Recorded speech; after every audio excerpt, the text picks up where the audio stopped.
Nih cowok baru pindah ke rumah barunya. Dia berniat berkenalan di tetangga barunya yang kebetulan cewek yang tinggal sendirian. Awal bertemu dia merasa tidak ada yang aneh. Sampai akhirnya dia merasa setiap kegiatannya sehari-hari seperti diawasi. Sampai suatu malam tiba-tiba ada makhluk aneh yang menyeramkan masuk ke dalam rumahnya dan menyeret dia keluar rumah. Betapa terkejutnya dia, ternyata makhluk aneh itu adalah suruhan si wanita tetangganya yang ternyata adalah seorang psikopat. Setelah disiksa selama beberapa hari, akhirnya nih cowok menyerah. Dan sekarang dia telah menjadi peliharaan si wanita psikopat tadi guys. Kasian kan? Nih cowok tubuhnya aneh guys, karena dia merasa selalu haus. Dia tinggal sendirian di kontrakan. Setiap waktu dia merasa haus walaupun sudah banyak minum. Bahkan dia sampai dipecat dari kerjanya karena dia selalu bolos. Jadi dia ini baru bergerak sedikit sudah merasa haus yang membuat dirinya tidak bisa ngapa-ngapain.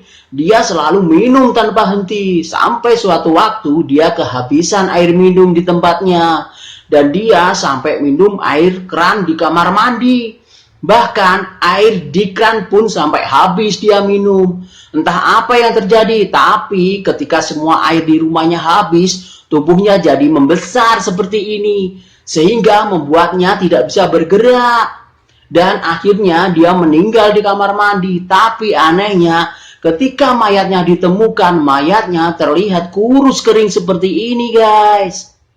Nih cowok meminta sahabatnya untuk membantu. Karena hari itu kepalanya akan berpisah dengan tubuhnya.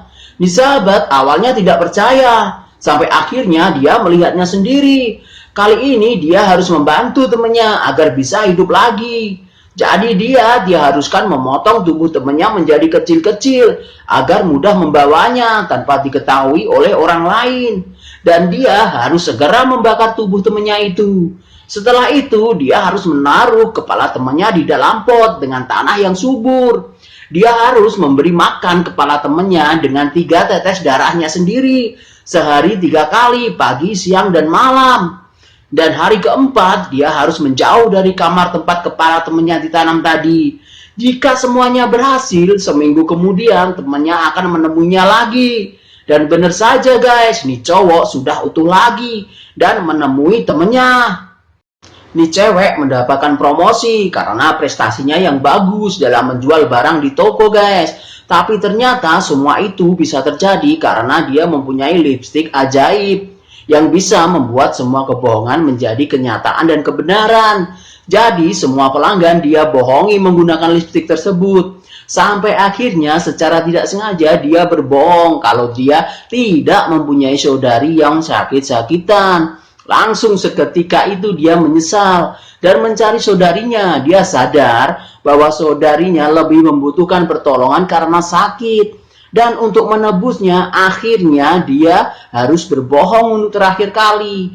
Dan dia berkata bahwa dirinya tidak pernah ada dan saudarinya adalah anak tunggal. Setelah itu dirinya menghilang dan saudarinya yang sakit tidak jadi menghilang dan langsung ditolong oleh dokter guys. Di suatu malam dia berniat membuat prank ojol. Dia sudah memesan makanan di ojol tersebut lewat aplikasi. Dan dia juga sudah menyiapkan kamera untuk merekam semua kejahilannya. Bahkan sebelum ojolnya datang, dia sudah mulai tidak sopan dengan menelpon ojolnya ketika masih dalam proses order. Akhirnya ojolnya ini sampai di rumahnya juga.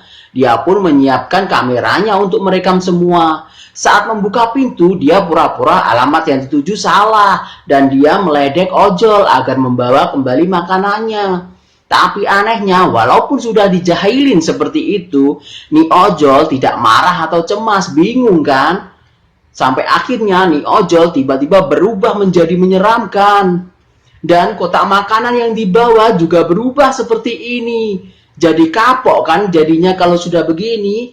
Nih cowok lagi pulang kampung guys. Bertahun-tahun dia tidak pulang nih. Saat masuk rumah dia bisa mengingat semua kenangan masa kecilnya. Saat berjalan ke halaman belakang dia kaget. Karena dia merasa dulu tidak ada sumur di sana.